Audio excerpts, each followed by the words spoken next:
अस्सलाम वालेकुम। आज हम अब चैप्टर नंबर 6 को शुरू करेंगे 9th क्लास का, और इसका एक्सरसाइज नंबर है 6.1।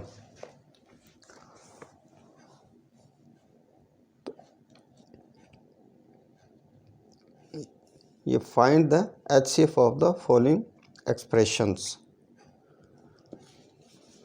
सबसे पहले हमें ये पता होना चाहिए कि हम HCF से क्या मुराद है। HCF एब्रीवेशन है हाईएस्ट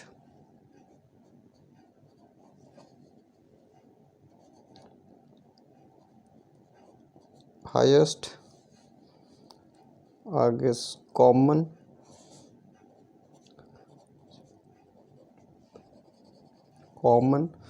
और F फॉर फैक्टर।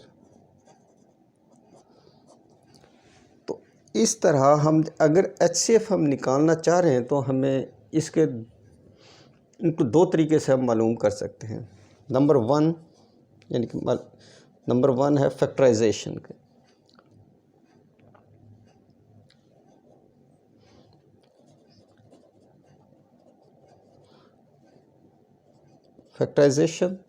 और सेकंड हमारे पास जो मेथड होगा वो है लॉन्ग डिवीजन। ठीक है जी। यानी कि हम HCF निकालने के लिए हमें दो एक तरीके हैं, या तो हम पहले फैक्टराइजेशन कर लें, अगर फैक्टराइजेशन नहीं तो डिवीजन कर लें। लेकिन हमारी कोशिश होती है कि हम फैक्टराइजेशन, क्योंकि फैक्टराइजेशन ज़्यादा सिंपल है, ज़्यादा आसान है। लेकिन अगर फैक्टराइजेशन समटाइम फैक्टराइजेशन करना मुश्किल होता है तो हम फिर लॉन्ग डिवीजन का मेथड यूज़ करते हैं। HCF निकालने के लिए हमें 3 स्टेप रिक्वायर्ड होते हैं। HCF निकालने के लिए सबसे पहले ये होता है कि हमने कॉमन मालूम करने होते हैं फैक्टर्स में। फैक्टर जब मालूम हो जाते हैं, जब फैक्टर मालूम हो जाएंगे, बना लेंगे हम, उनमें हमने कॉमन मालूम करने कि इनमें कॉमन कौन कौन से हैं। कॉमन फैक्टर कौन कौन से हैं। सेकंड, जब हम इनको पता हो जाता है, हमें फैक्टर बन जाते हैं, तो इन जो कॉमन फैक्टर हैं इनको हम हाईलाइट कर लेते हैं। ठीक है। जो हमारे कॉमन फैक्टर होंगे उनको हम हाईलाइट कर लेंगे।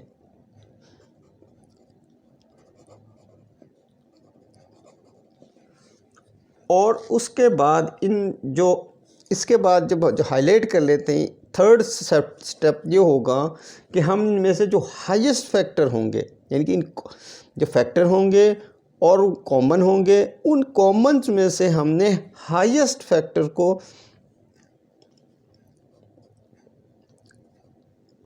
जो ये हाईएस्ट हमने हाईलाइट किए थे, इनको हाईएस्ट को हमने अलग कर लेने हैं।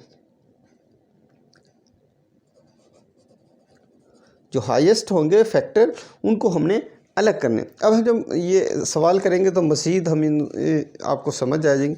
ये हमारा क्वेश्चन नंबर 1 का पार्ट नंबर 1 है। तो जिस तरह हमने ऊपर डिस्कस किया है कि हमने सबसे पहले इनके फैक्टर्स मालूम करने हैं।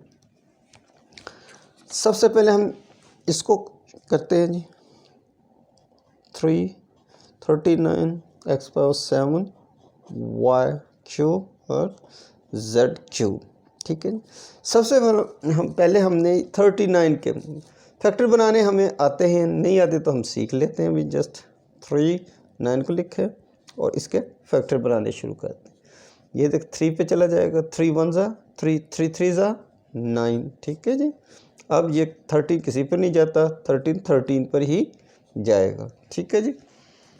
नेक्स्ट हमारे पास अब 7 कब हम देख लेते हैं कि इनमें हमने ऐसे फैक्टर, अब देखें दूसरे में हम देख रहे हैं तो 5 है, यहाँ पर x 7 है, यहाँ पर x 5 है।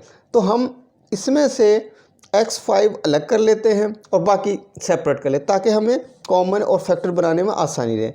सबसे पहले हम इसका बना लेते हैं।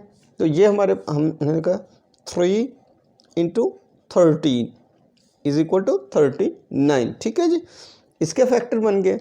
अब नेक्स्ट हम, क्योंकि x5 है तो हम इसमें से इसके भी x5 का कर लेते हैं मीन, कि हम ये मल्टीप्लाई लिख देते हैं यहाँ पर x5 इंटू x2। आपको पता है जब मल्टीप्लाई होता है तो जो हमारी पावर्स होती हैं वो आपस में ऐड होते हैं, तो 5 और 2 कितनी हो जाएंगी, 5, 6 और 7, तो मीन हमारे इस इक्वल का हो गया। नेक्स्ट आ जाए वाई क्यूब है इधर, लेकिन यहाँ वाई क्या है 6 है, मीन के इसके हमें करने की कोई ज़रूरत नहीं, हम ऐसे के ऐसे ही इनको लिख देंगे वाई क्यूब। नेक्स्ट हमारे पास z। ठीक है जी, अगर दूसरी हम अपनी देखें तो वहाँ पर 7 है, मीन के इसके तो फैक्टर बनने से रहे तो z ऐसे के ऐसे ही आ जाएगा। सेकंड हम लेते हैं 91, x5 y6 एंड z7। ठीक है जी, जिस तरह हम 39 के निकाले इस तरह 91 के निकालने जी, 91 को करें और देखिए किस पे ये डिवीजन हो रहा है, तो ये हो जाएगा 7 पर, 7 1 ज़ा 7 और 7 3 ज़ा 21, 13 और 13 पर ही जाएगा। तो मीन हमारे पास जो आया ये 7 इंटू 13 इज इक्वल टू 91, यानी कि 91 के हमारे पास दो फैक्टर बन गए। नेक्स्ट आ जाए हमें, अब हमारे पास x5 ठीक है इंटू x5 पूरा का पूरा ही आ जाएगा। आगे आ जाएं y 6 है। ठीक है, और हमारे पास क्या था यहाँ पर 3, इसका मतलब है कि हम इस 6 के ऐसे पार्ट कर लेते हैं ताकि ये y हमारे y क्यूब हमारा कॉमन आ जाए। मीन अब इसको हम कर सकते हैं y cube into y cube. ठीक है जी, 3 प्लस 3 6, तो ये हमारा 6 है। उसके बाद अब हमें एक 1 z चाहिए, बाकी हम सेपरेट कर लेते हैं इंटू z इंटू बाकी z6।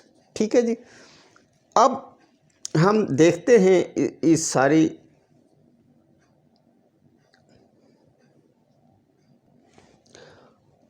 अब हम इनमें जिस तरह हमने ऊपर कहते हैं इनको हाईलाइट कर लेते हैं। ठीक है, जो जो हमारे पास कॉमन, देखो ऊपर भी 13 है नीचे भी 13, तो मीन हम इसको ये जो समझने के लिए जब समझ आ जाएगी फिर हमें हाईलाइट करने की भी ज़रूरत नहीं पड़ी। ऊपर भी x5 है नीचे भी हमारे पास x5 है, देखो जी हम कॉमन निकाल रहे हैं दोनों में। ठीक है, अब ये देखें y यहाँ पर 3 है ऊपर भी 3 है, तो मीन हमारे पास ये y 3, नीचे भी z है ऊपर भी z है, दो चीज। अब हमारे पास जो HCF आएगा highest common factor, highest common factor. ठीक है जी, वो क्या आ गया, ये तो 13। ठीक है जी, और x5 और y क्यूब। ठीक है जी, और z। ठीक है, ये हमारे पास आ गया HCF। अब मैं थोड़ा सा ना आपको इसके बारे में थोड़ा सा मज़ीद बता देता हूँ कि ये हमने कैसे किया। देखिए जी, इसको थोड़ा सा कर लेते हैं हम। ऊपर हमारे पास x7 है, ठीक है जी, और नीचे क्या है x5 है, ये देखिए ये 5। ठीक है, मैं ज़रा सेपरेट का ईजी बता, यहाँ से थोड़ा सा समझ नहीं आ रहा। ठीक है, एक दफ़ा दोबारा। अब हमारे पास नीचे जो उन सा फैक्टर, इसका तो फैक्टर बना नहीं सकते हम। ठीक है, लेकिन इसमें हम इसके इनके पार्ट बना सकते हैं, फैक्टर बना सकते हैं कि हमें इसमें से 5, क्योंकि 7 में एक्चुअली 5 भी है, x⁻7 में 5 भी है। मीन कैसे का, अगर हम इसको इस तरह करते हैं 5 इंटू x², तो इसका मतलब है 5 + 2 7, ये इक्वल हो जाए, लेकिन इसमें वो हमारा ये इक्वल आ गए। तो मीन अब अगर इनमें हम देखें तो कॉमन क्या है, क्या कॉमन निकला, x5। ठीक है, ऐसे ही y को हम देख लेते हैं 1 बाई 1। y यहाँ पर क्या है q। ठीक है, इसको ये सिर्फ सेपरेट आप समझाने के लिए y, क्यूब, और इसमें कितना है y 6, ठीक है जी, y 6। अब देखें ये y क्यूब ऐसे कैसे, और इस 6 में 3 भी है, मीन हम किस तरह कर सकते हैं y cube into y cube, ठीक है जी। तो अब कॉमन हमारे पास क्या आ गया,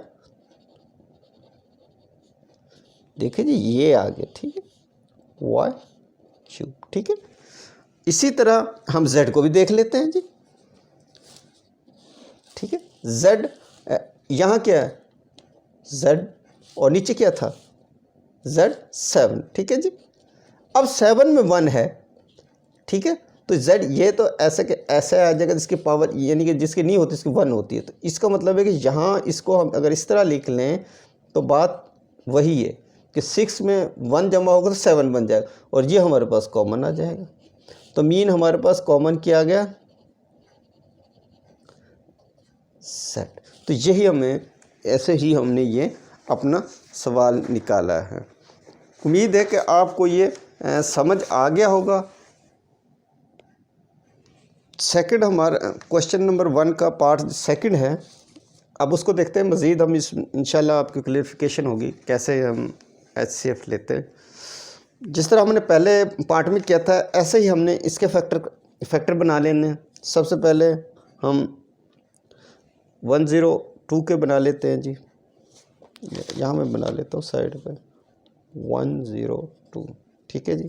पहले देख ले किस पे जा रहा है, 2 पे, 2 5 ज़ा 10, 2 1 ज़ा, इसके बाद 3 पे, 3 1 ज़ा 3, 3 7 ज़ा 21, इसके बाद 17, आपको पता 17, मीन के हमारे ये फैक्टर बन गए, ठीक है। तो ये हमारे अब फैक्टर बन गए 102 के 2 इंटू 3 इंटू 17। अब हम देखते हैं कि हमारे पास इसे इधर देखो, यहाँ x है, यहाँ x स्क्वायर है, और यहाँ पर x है, कि मीन हमें x सेपरेट चाहिए, बाकी को हम कर सकते हैं क्योंकि x तो 1 ही है, एक ही है, तो पावर इसको लिए हम इसका फैक्टर नहीं बन सकते, x ऐसे के ऐसे, ठीक है। इसी तरह अब हम y को देख लेते हैं, y यहाँ पर y स्क्वायर है, यहाँ पर y, यहाँ पर y, मीन के हम इसका भी इसको हम ऐसे कर सकते हैं y इंटू वाई, अब ये दोनों y square is equal to. अब सेकंड में हम आ जाएं 85 का भी हम फैक्टर बना लेते हैं जी, इजी है, 5 पे करें, 5 1 ज़ा 5 और 5 7 ज़ा 35, 17 पर 17 बचे, ठीक है जी। तो मीन इसका बन गया हमारे पास 5 इंटू 17। बाकी हम देख लेते हैं जी, जहाँ पर x स्क्वायर है तो mean x into x square हो गया, y ऐसे के ऐसे ही है, और z ऐसे के ऐसे ही आ जाएगा। अब हमारे पास रहेगा 187 का फैक्टर कर बनाना, वो भी हम बना लेते हैं जी। ये 11 पे जाएगा, 11 1 ज़ा 11, ठीक है जी, और 11 7 ज़ा 77, ठीक है, 77 सॉरी, और ये 17 पे जाएगा। मीन का हमारा 187 का जो फैक्टर बन गया वो बन गया 11 इंटू 17, ठीक है जी। आगे x एक ही है, इसका फैक्टराइज होना ही नहीं है। इसी तरह y का भी कोई फैक्टर नहीं होना, लेकिन z का हो जाएगा, यानी कि z इंटू z। अब हमने जैसे कहा था कि अब हम उनको कॉमन्स निकाल लेते हैं, ठीक है जी। सबसे पहले देखें जी 17 इसमें भी है, 17 इसमें भी है, तो 17 में मीन के हमारे पास 70 कॉमन आ जाएगा। उसके बाद हम देखते हैं सेकंड, x यहाँ पर भी है, x इधर भी है, और x इधर भी है। y देखते हैं जी, y इधर भी है, इधर भी है, इधर भी है, और इधर भी है। देखें x इधर है लेकिन ऊपर नहीं है, ये छोड़ दिया। y इधर है, दूसरा y, लेकिन इधर y नहीं, ख़त्म हो गए, ठीक है। ऊपर हम थोड़ा सी ये गलती करें, ये z हमने करना था यहाँ पर, सॉरी, ठीक है। अब हमारे पास ये एक z आ गया, ठीक है।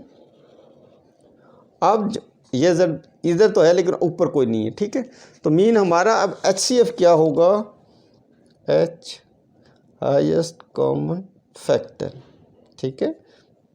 क्या हो गया अब 17, ठीक है, X Y C, ये हमारा आंसर, ठीक है। इसमें कुछ नहीं, जस्ट फैक्टर बनाएं और उसके बाद उसको कॉमन ले लें और ये हमारा HCF हो जाए।